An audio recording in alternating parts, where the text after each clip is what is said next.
Hi everyone, welcome back to another episode of the Discourse Education podcast. The podcast where we, break down and analyze current.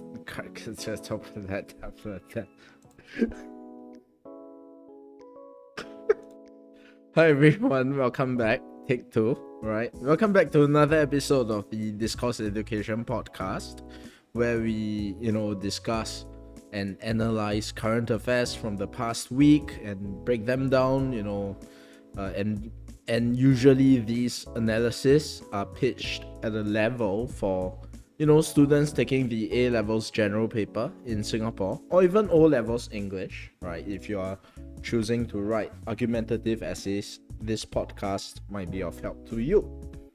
So yeah, I guess it's the week of the Lunar New Year. In fact, on the day that I'm recording this, which is 8th of February, it's literally a day away from New Year's Eve.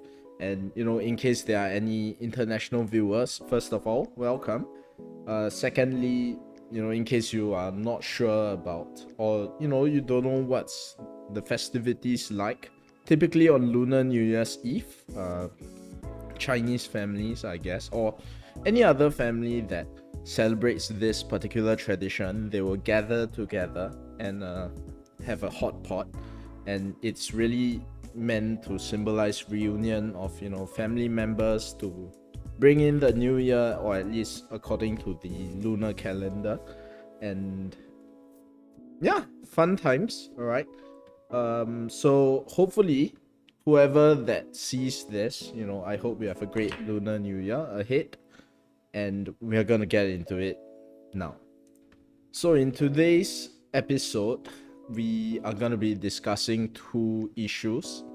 I was debating on touching on three, but I don't really want to compromise the quality of it, or rather the quality of the analysis as a whole. And instead, I want to focus on breaking down the two issues that I've chosen. We are still kind of trying to find our voice here at the Discourse Education podcast, in terms of how we are gonna present it, how we gonna edit it, and as you can see, we are trying out new lighting methods today. But yeah, so the two issues that we are gonna look at today, initially it was meant to be, a Gina Carano choosing to sue, I think, a Disney over some stuff, I guess. And the second thing, which we are still gonna talk about, is the India's plans to expand, infrastructure at the Great Nicobar Islands. We are still going to touch on the latter issue, not so much the first one, because just as I was about to record this, I totally forgot about that, but Singapore just had a parliamentary seating, parliamentary sitting, and they discuss, issues related to the past reserves again. All right, so instead, we are gonna talk about that instead. Perhaps if we had time, over the weekends, we might do another bonus show, I guess, for two issues that, again, I wanted to talk about, and there'll be the Gina Carano issue, as well as the Vince McMahon allegations that came out a couple of weeks ago. I wanted to cover that last week initially, but plans changed, I guess. And so, yeah, we're gonna get into it. So the first issue that we are looking at, I guess, is, this CNA article. As you can see, it was released today, or rather as of filming this video. PM Lee calls on opposition to be upfront about stance on Singapore's reserves and take ideas to ballot box. Short of it is, PM Lee is basically saying, hey, to the opposition, if you want to, talk about the past reserves and all that, or rather, if you want to change the way that we deal with it, then, campaign, right? Use it as a platform for your political campaign. And I suppose this, sentiment stems from multiple attempts on the part of the opposition to talk about these issues, especially by parties like PSP. And yeah, we're gonna break this down further. What is it, all that it entails, so on and so forth. Now, at this juncture, I just want to make it clear that this is not gonna be a political video. Alright, we are not gonna be discussing politics here. We are gonna be discussing, well, I guess technically policy is politics, but we are not gonna be taking a side, to be clear, right? Because I'm not sure if I've made this clear in a previous video, and just to make it absolutely clear here, I'm neither a supporter nor a detractor of PAP, right? Nor am I a supporter or detractor of the opposition parties, well, except maybe for one, because that, in my opinion, that opposition party is kind of a joke. But yeah, what I'm a supporter of is really good policy, right? Just to make that absolutely clear, in case this video somehow is stumbled upon and then there are troll comments or whatever. All right. No, instead what we're gonna discuss really is understanding what this whole issue is all about. So over here, all right, PM Lee said, in short, that opposition politicians should take their ideas on Singapore's national reserves to the ballot box. There is a very, very long video on this, 44 minutes long on YouTube. I would recommend you go and check it out. It's basically what, as it shows here, PM Lee is responding to, calls by the PSP, right? So if I remember correctly, the MPs were Leong Man Wai and Hazel Phua, who raised questions, I suppose, on reviewing the policies or the ruling party's policies on tapping into the past reserves, right? So in response to that, this is what PM Lee said. Hey, don't just say all these things. You really want to make it an issue, make it your platform for the next general elections. And the gloves are sort of somewhat coming off here. Okay, and in case there are any international viewers, just to give you some context, I know politics can get really exciting in other countries. When a politician says this in our parliament, them's fighting words, essentially, because that's where the politicians are making it absolutely clear that, they sort of had enough and all that. All right. So obviously, the first question we gotta ask ourselves, right, is what are the past reserves? Okay, what are the past reserves? Now, I'm not gonna spend too long on this section because there are, many more readily available resources out there on this particular issue, or rather on elucidating on what the past reserves is really all about. In fact, I think I did mention this in a previous video, but CNA has done a series of content, right, a series of videos on this, and they got the Prime Minister himself, Lee Hsien Loong, to come in and explain what the past reserves are all about. So I'm not going to delve into the technicalities of it or the specific details, because again, this podcast is really meant to break down all these current affairs at a level, pitched at a level for students who are essentially doing their pre-U work at the moment. So what are past reserves, in short?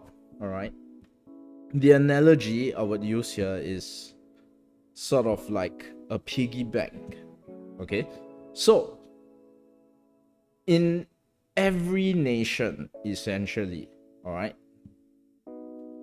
in every nation, the government has a particular budget. So how much they would spend for that particular fiscal year, so April 1st to March 31st, in the following calendar year.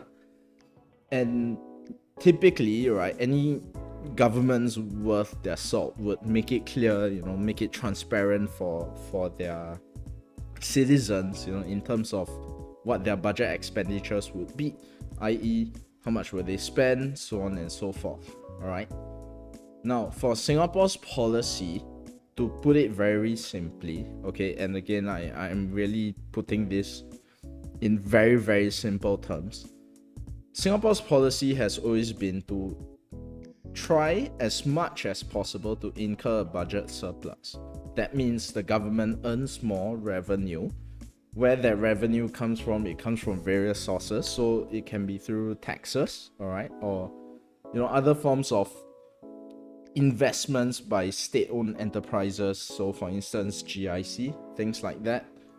And the government will try to make it such that its revenue for that particular fiscal year will be greater than its expenditure. And that surplus amount, typically what the government would do in Singapore would be to keep it in its own piggy bank. All right, sort of like a piggy bank in a way. In short, okay, the past reserves though, they are different from the typical savings that are accrued in a term of government, because in Singapore, right, every term of government, okay, let's start breaking this down here. In every term of government is typically 4 to 5 years long. Okay, so when I mean every term of government, that means whenever the general elections take place until the next one. All right. So whichever party is voted for by the people and installed as the ruling party of the nation for the next 4 to 5 years after a general election, this is considered one term. All right, one term of government. Okay. Now, of course, if you're unsure about how our voting or elections work and all that, I'm not going to go into it today. That's a little bit too much. But who knows, perhaps we would cover that one day. But yeah, so whatever that the government saves up, so think of it as savings. All right, so that means your budget surpluses, okay, whatever surpluses that they can incur from each year's budget. All right, okay, I shouldn't use the word incur, but you get what I mean. Okay, whatever that's accrued here is one form of reserves. That means this is one piggy bank. Okay, yeah, not very good at drawing pigs, obviously. All right. The past reserves, though, are essentially the remaining reserves, right? The remaining savings that is saved up by previous terms of government. So, for instance, okay, at the moment, PAP is currently in power. I mean, yeah, it's always been in power since 1959, but that's not the point. The current term of government started in 2020, all right? In the midst of COVID-19, okay, but elections took place. So, for whoever that's watching this, if you cast your minds back 4 to 5, it's 2024, right? Oh my god. Okay. Oh, time is just slipping by so quickly every year. Okay, anyway. Yeah, if you cast your minds back 4 years, I'm pretty sure you would recall one particular day whereby your parents would have to go and vote. I mean, if you don't, you can just simply go and ask them, right? So that year, we voted and the people decided, to keep the People's Action Party in power, right? To basically see us through the pandemic and the consequent the subsequent impacts or whatever issues that we are currently facing today, right? And the next elections, it has yet to be officially announced as of filming this particular video, but it will either be this year in 2024 or in the following year, all right, in 2025. The deadline, if I recall correctly, would be November 2025. Of course, please go and fact check that, okay? But that is our current term of government, all right? So the current term of government started in 2020 and it's slated to end in 2024 or 2025, depending on when the elections take place. So whatever savings that the government saved up in previous terms, that means in years prior to 2020, those savings would go into the past reserves. Okay, so the past reserves, to put it in very simple terms, is the piggy bank of previous terms of government. All right, so all the way from the year that we became independent, 1965, August 9th, right? So the days of Lee Kuan Yew, and then of course he's 25 years as Prime Minister, 65 to 1990, and then Goh Chok Tong took over, right? And then up to about 2002, and that's when, you know, Lee Hsien Loong became the third Prime Minister, right? The Sandai Mei, you know, to use Naruto terms. And yeah, so whatever money that's saved up during this whole period, throughout our entire history, you know, saved up by the government, that's considered the past reserves. In very simple terms, obviously, you know, from a technical standpoint, is much more nuanced or much more complicated than that. But for a simple understanding, this is what the past reserves are. So why are we suddenly talking about this, or at least it seems to be very sudden? Actually, not really, right? Discussions into the use of past reserves have actually been going on for the past, 4 to 5 years, or even longer than that. But the issue, all right, to put it very simply, always surrounds the idea of how much should we tap into the past reserves, right? In short, how much should we spend from the piggy bank, okay, that the previous generations have accrued on, you know, meeting current challenges. So meeting all these different issues that we face today, of which, you know, we will break down in further detail later on. But the government, or PAP, has always held firm in its stance, which is, hell no, we are not going to touch it. We are going to maintain this very strict fiscal policy, in the sense of, you know, trying to attain a budget surplus every financial year and to save up as much as we can, you know. And the rationale, to put it very simply, is to save for a rainy day. So whether or not this is, you know, the right move, we are not going to discuss that, all right? As I said, we're not going to talk about politics. Instead, we're just going to explain what that particular stance means, right? And that is that moving forward, as long as PAP continues to win, you know, the majority of parliament, right? So the majority of seats in parliament, they would continue to maintain such a policy vis-a-vis its past reserves, right? And even if economic growth continues, you know, we are still going to maintain that policy. And that is essentially that. And the government is not going to budge from that position. So the analogy really is very simple, right? It's really, really very simple. Because just imagine for yourself, right? Okay, I guess maybe for students it might be a little harder to imagine, but you know, you can go and ask your parents. Any working adult in Singapore, right? I mean, of course, assuming that they have very, very poor financial decision making powers, I guess. Any Singaporean who's working a day job, earning a wage, right? They would, as much as possible, want to set aside some funds, for savings or whatever.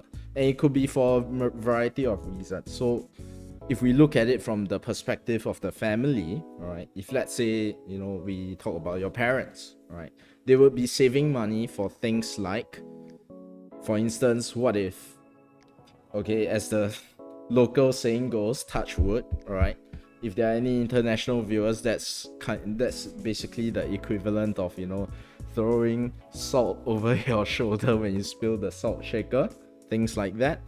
But perhaps save up for a day whereby perhaps there may be a need for that money for healthcare costs, all right, or saving up for things like your college education. Okay, so as I said in the previous video, university here is subsidized, but it's not fully subsidized, and it can still be quite costly because last I checked, or at least when I was still studying, which was 10 years ago. Oh my gosh, 10 years ago. Yeah, 10 years ago, right? Every semester that will set your parents back about $4,000. In my case, that was my grandfather who paid for, the majority of my university tuition fees. So they want to set money aside for that, all right? Or just for the very simple reason of building a nest egg for themselves, right? Because once they've fulfilled their parental obligations to you, then the expectation is that you would go out and work and fend for yourselves while they can sit back, relax, enjoy their retirement. And if you choose to start a family as you grow older and go into the working world, hey, they get to play with their grandkids, right?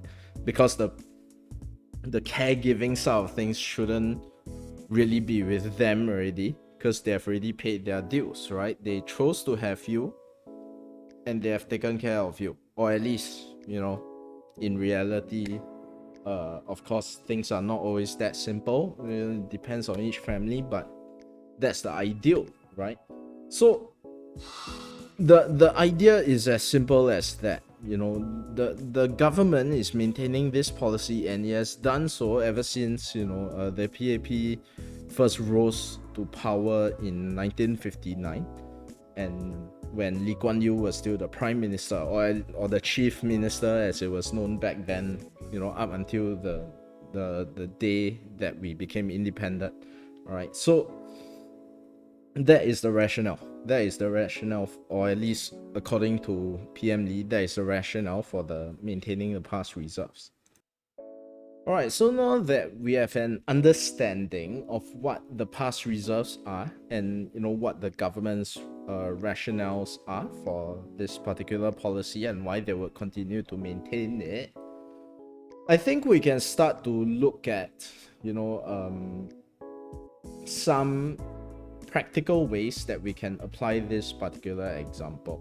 Okay, and the first of which, obviously, if you have seen our Telegram exclusive video on why critical thinking frameworks are important in general paper, I would recommend that you check it out. Right, you can simply join our Telegram channel, right, using the links below, and you can check out that video. Okay, but in that video I discussed the framework, or rather the definition of how we should view governance, right? Ideally, how should a government behave? And that is that a government should take care, in short, of the short and long-term needs of its citizens. All right, so the first way that we can use this particular example really is at the most superficial level. Okay, past reserves.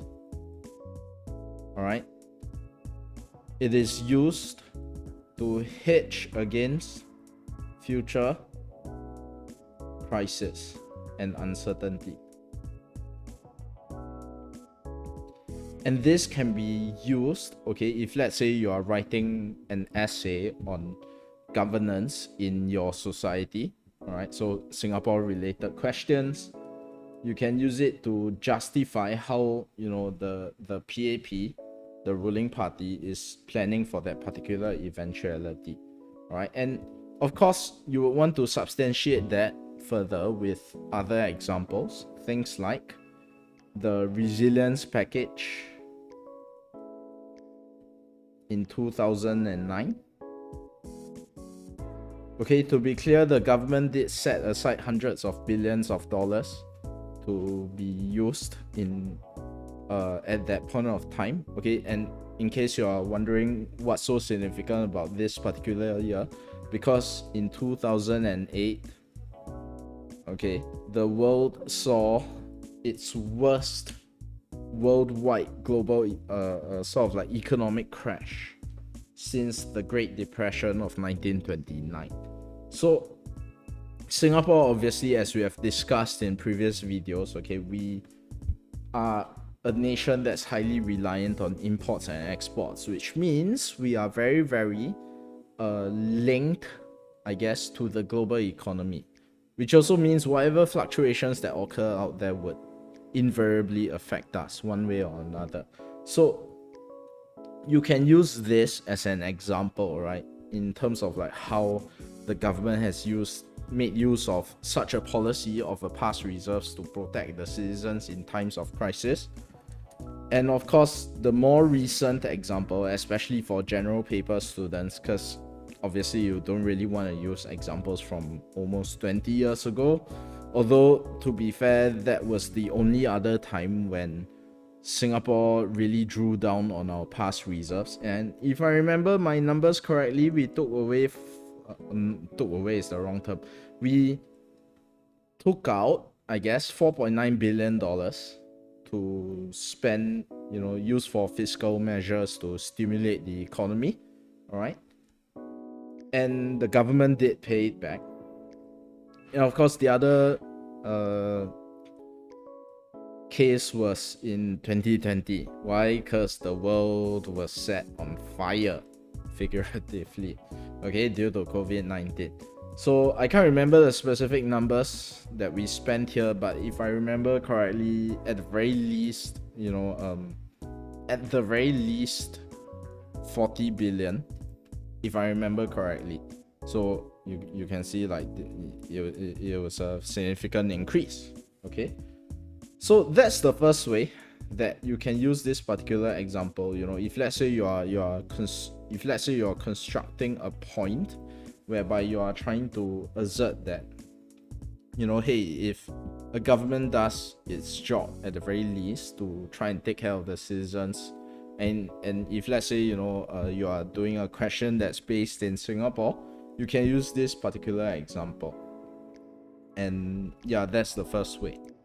The second way, I guess, pertains more to econ students, you know, so students taking H2 or H1 economics in the Singapore A levels. All right, what we need to consider here really is a need for a balance, you know, between outright fiscal measures and, you know, having such a tight and conservative fiscal policy in the first place. Because in the context of Singapore, all right, and PM Lee himself has justified it in the CNA video. I will link the video of the parliamentary sitting in the link of this video in the description below. Essentially, he pointed out that the reason why we have to maintain this, you know, instead of drawing money from other sources, because to be clear, right, in the context of Singapore, it's not as though our only source of building wealth, okay, so I'm talking about building wealth from a national sort of scale, it's not as though our only source is government revenue. Okay, to be clear, that's not our only source. Okay, and of course, you know, you will learn in economics that there are various ways that the government will do this. So through, you know, myriad SOEs, state-owned enterprises, as I said before, your investment funds and all that. And of course, the main way is taxes, right? Taxes. We also have other sources of wealth, things like foreign investments. So essentially, money that's flowing in from foreign sources. In economics, we are essentially talking about this hot money, right? And of course, there are other sources of wealth as well, as the government said. Another possible way, as the government said as well, right, or rather PM Lee said in that particular CNA video, is the government can issue securities. What these are essentially bonds. Okay, so in issuing these securities, right, what they can do is they can entice people to purchase them, and that's how the government can generate funds for certain spending. Okay, and for whoever that would purchase these bonds or these securities, the expectation is that after a period of time, they can reobtain, okay, to put it in very simple terms, their principal sum plus a healthy interest on top of it. So for whoever that will purchase these government securities, is essentially a form of investment for them, and for the government, a very quick I guess, and a little bit more fast free way to gather funds in a very short amount of time. Many companies do this, okay, and if you're a H2 history student and you're watching this, this is one of the ways that your keiretsus funded themselves in the early 1960s and 70s for the economic history of Japan. And that's great and all, but PM Lee also pointed out that this is not really the most optimal way of going about to do all these things, because in his own words, he said government securities, or rather funds obtained from government securities, is ultimately still not our own money, right? Because whoever that bought into these securities in the first place would also expect some form of return. They will come one day to claim and to collect, right? So it's not the best way, because if we just simply use the funds that the government obtained from all these government securities and use it for whatever forms of fiscal spending, you are spending money that you owe to other people. Essentially, that's the government taking a loan, because whenever someone wants to cash out on their securities, the government must have the funds ready on hand to pay back that person. That means whatever fiscal spending that is done using funds from all these government securities or bonds must make a return. They must succeed. There is absolutely no two ways about it, right? That's the idea. So what we need to understand here, to put it in, I guess, more straightforward terms, is we need to realize that the Singapore government,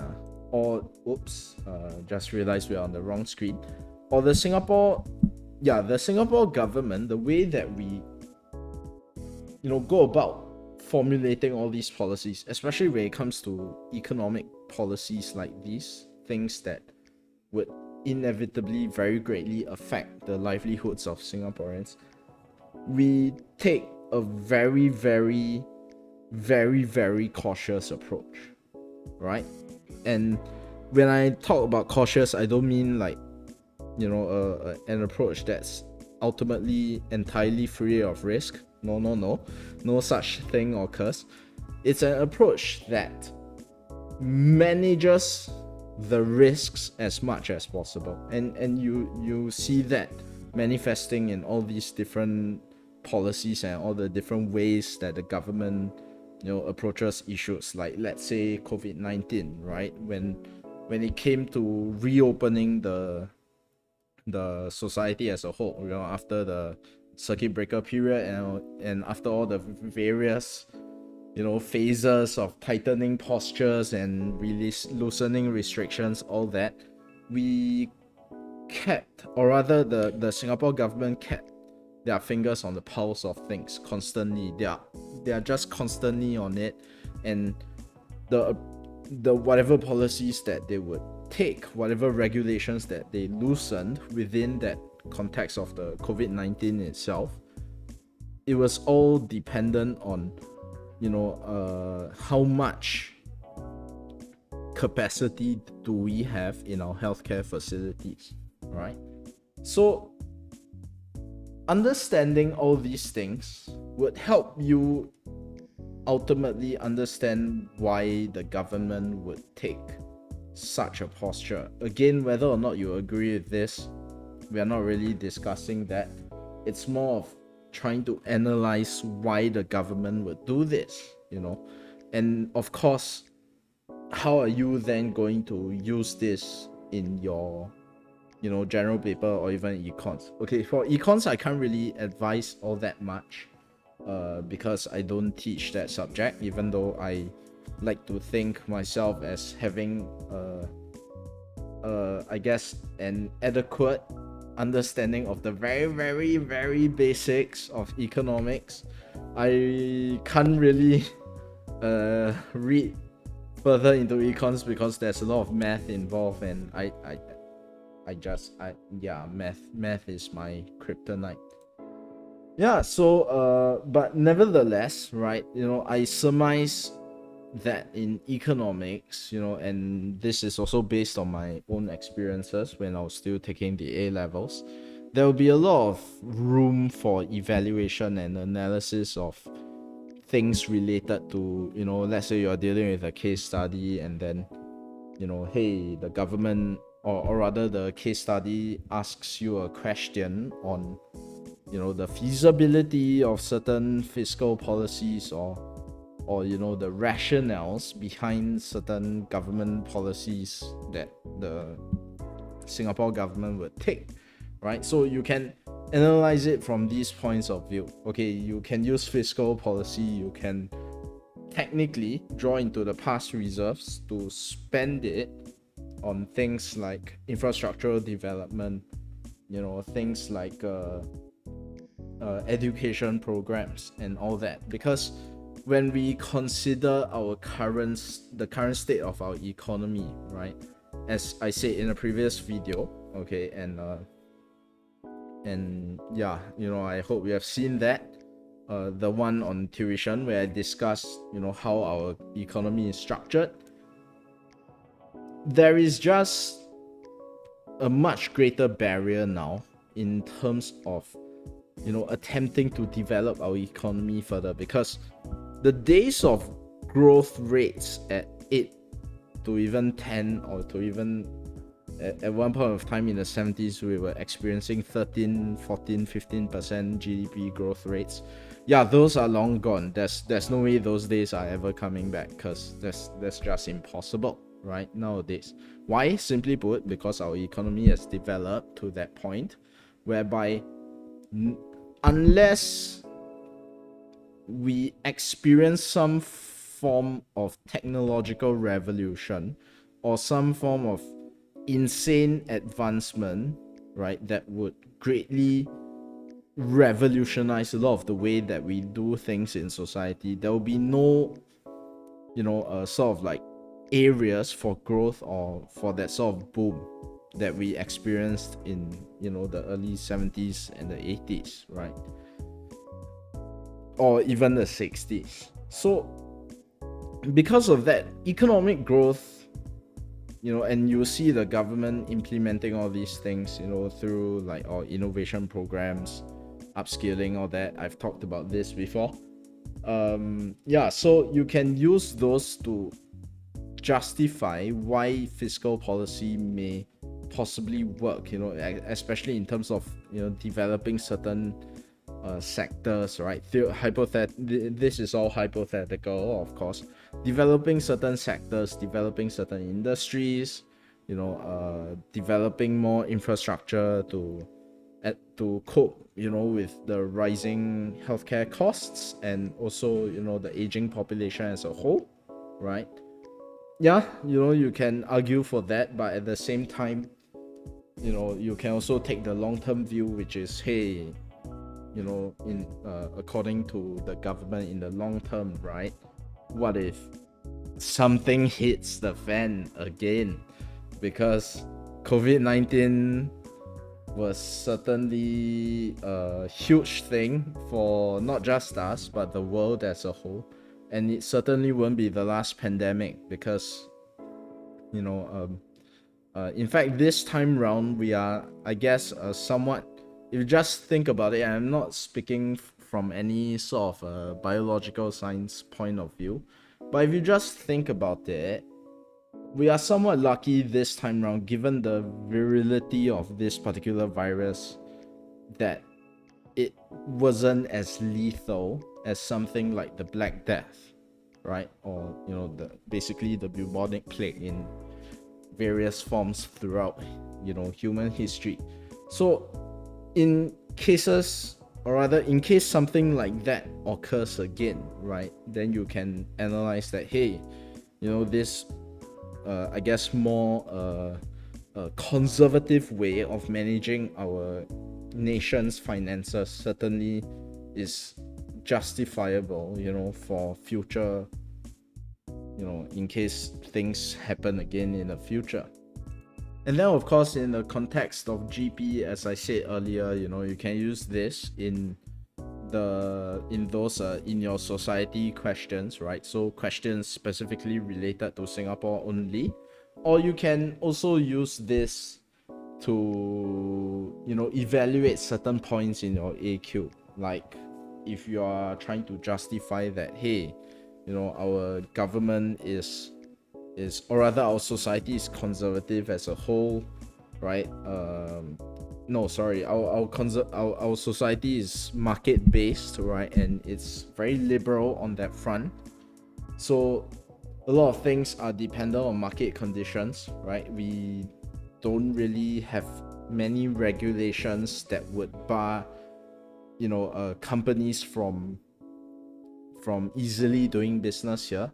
I mean, of course, beyond the usual things like ensuring that whatever foreign direct investments that come into our country will benefit locals, and ensuring that companies comply with certain regulations when it comes to managing manpower, managing workers' rights and all that under the tripartite agreement. We talked about this before, when we covered the Lazada retrenchments, right, a couple of weeks ago now. Yeah, I mean, beyond those, Singapore is actually a very, very liberal economy in that sense, and in a way also quite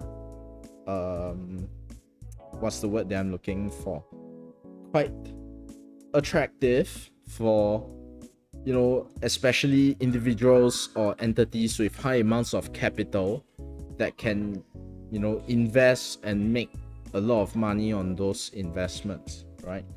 Yeah, so if let's say you are trying to make a point according to those slides, then of course you can evaluate by saying that, but that's for the microeconomic side of things, right? Because from the government's perspective, right, on a societal level, especially when it comes to how the government manages social issues and all that, we take a much more risk managed approach, especially since we have this past reserve system, right, building a piggy bank constantly, right, and over many years to make sure that we have that amount to hedge against any potential future crisis or what have you.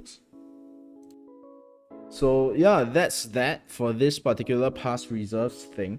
Initially I wanted to talk more about the potential implications of changing this particular policy, but if I were to do that, then that would, or rather that may be construed as taking a more political stance on it, already. So we are gonna refrain from doing that, right? We are not really here to discuss politics.